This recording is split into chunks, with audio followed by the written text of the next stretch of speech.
السلام عليكم ورحمة الله وبركاته. حبايبي عاملين ايه؟ يا رب تكونوا كلكم بخير.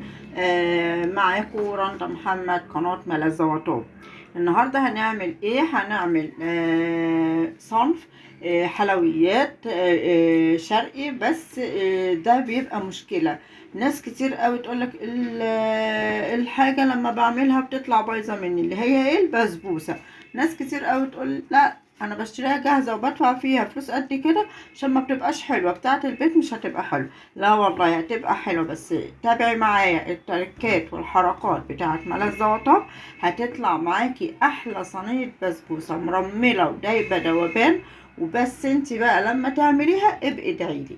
خلاص، هنقول ايه المقادير على بركه الله كده. معايا 3 كوبايات سميد بسبوسه. لما تيجي تشتريه ما تشتريش اكياس البسبوسه، اكياس البسبوسه دي بيبقى عليها اضافات تانية غير السميد. انا مش عايزه السميد يبقى بتاعي ولا فيه محسن ولا فيه جوز هند، ولا مش عايزه يبقى فيه حاجه خالص. فده انا بشتريه من عند المحلات مستلزمات الحلواني. بيبقى بيتباع بالكيلو. قولي له انا عايزه سميد بسبوسه صافي، مش بتاع اكياس بسبوسه. ومعايا كوبايه لبن الا قراط. الكوبايه اللي استخدمتها في عيار السميد هي اللي هستخدمها في اللبن، هي اللي هستخدمها في كل المكونات اللي محتاجه كوبايه عشان تطلع معاكي مظبوطه. خلاص، اللبن دوت لازم يبقى سخن، بس مش درجه غليان، سخن بحيث ان انت تقدري تمسكي الكوبايه كده بايدك. ومعايا 3/4 كوبايه سمن. طبعا البسبوسه روحها السمن البلدي او الزبده البلدي. طبعا كل واحد حسب امكانياته، بس انا بقولك الصح عشان تطلع معاكي ريحتها وطعمها زي المحلات وانضف واحلى، وبادعيلي. ومعايا كوبايه سكر الا ربع. خلاص، ومعايا بقى جلوكوز هاخد منه معلقتين بس.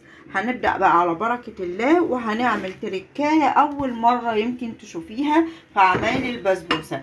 امشي معايا خطوة بخطوة وانت هتعملي أحلى صينية بسبوسة. نستبعد بقى الحاجات اللي مش هستخدمها دلوقتي. وهجيب معايا بقى بولة، وهنزل فيها الحليب بتاعي السخن أو اللبن زي ما احنا في مصر بنسميه، في الدول العربية بيقولوا حليب. هنزله كده كله بخير وما شاء الله. وزي ما قلت هو بيبقى سخن، ما يبقاش مغلي بس سخن.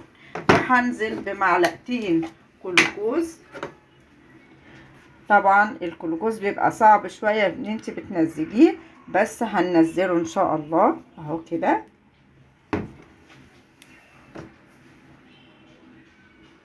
شايفين المعلقة بتاعتي مليانة يا جماعة عشان تبقى البسبوسة بتاعتي حلوة.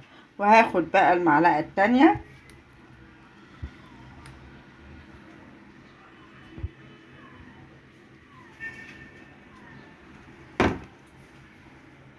وهنزله. عرفتوا بقى ليه انا عايزة اللبن سخن؟ عشان كده، عشان هو ده اللي هيحل الجلوكوز معايا. بس كده. وهننزل بقى بالسكر الجميل بتاعنا ده عشان نبدأ نعمل البسبوسة. هو انت هتعملي البسبوسة بالحاجات دي؟ هعمل بسبوسة بالحاجات دي، وعايزاكي تعمليها زيي وتقولي لي هتطلع معاكي ايه. بص، انا هفضل اقلب شوية كده لغاية لما احس ان السكر والجلوكوز اتجانسوا مع اللبن. وبعد كده هنركن البونة دي على جنب، مش هستخدمها دلوقتي. خلاص، هفضل اقلب بقى كده لغايه لما احس ان الخليط بتاعي تجانس وما بقاش فيه شكل السكر اللي موجود مع الجلوكوز عامل كلاكيع كده. لا، هفككه عشان يبقى الخليط بتاعي جاهز على عمل البسبوسه.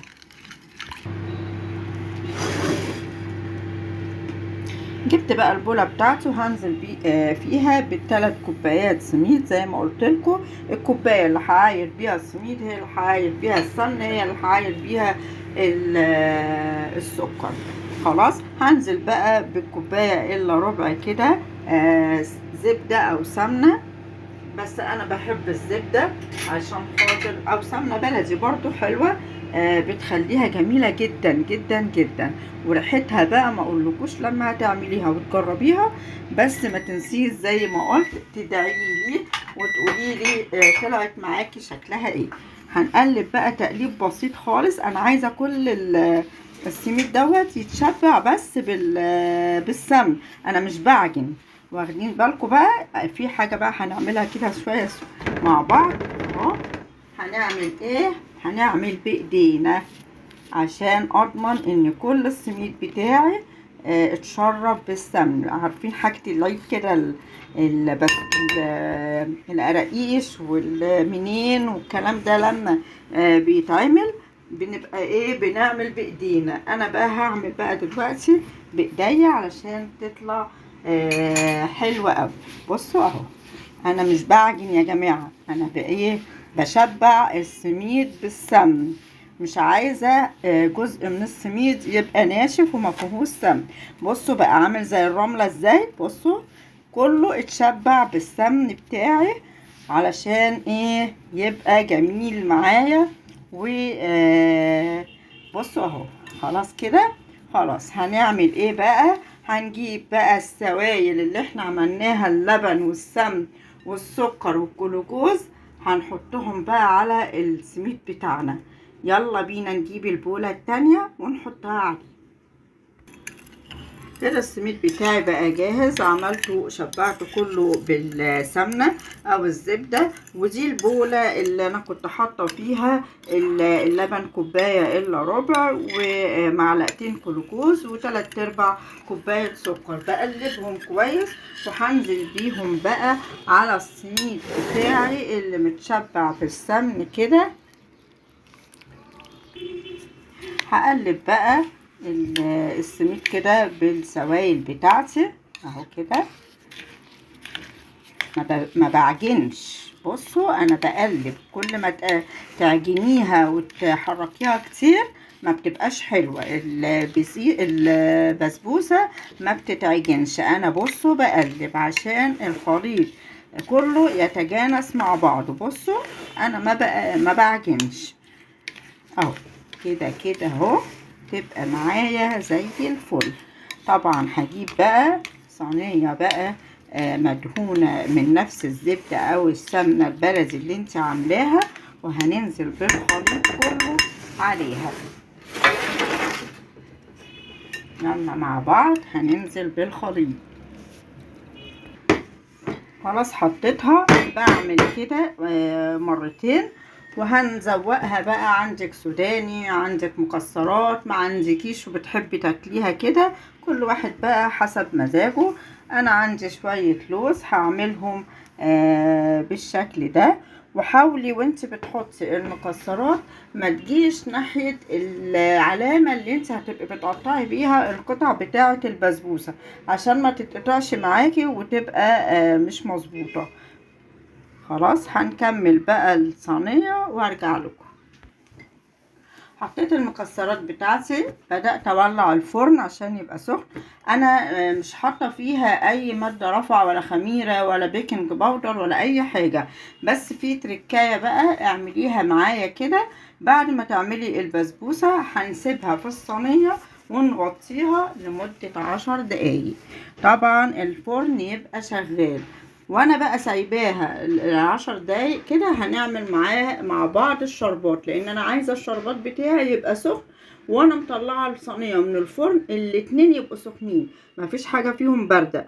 البسبوسه تبقى سخنه والشربات بتاع البسبوسه يبقى سخن. هنركنها بقى على جنب كده ونطلع على البوتاجاز نعمل احلى شربات بسبوسه.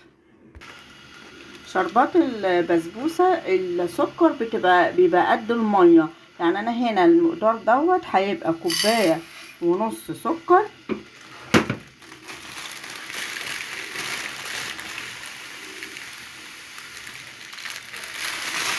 كده حلو قوي. وهحط كوبايه ونص ميه. السكر زي ما بقول قد الميه. وبعدين ما بخليش العسل بتاع البسبوسه او الشربات بتاع البسبوسه يغلي كتير، لا هما 10 دقايق واقل. خلاص كده. بعد بقى ما يدوب السكر هقول لكم هنعمل ايه. شايفين السكر داب في الميه خالص. هنعمل ايه؟ هننزل بمعلقه جلوكوز على السكر اهو، معلقه واحده، وهنسيبها بقى كده. هي هتدوب من السخونيه، بتقعد دقيقتين بالظبط.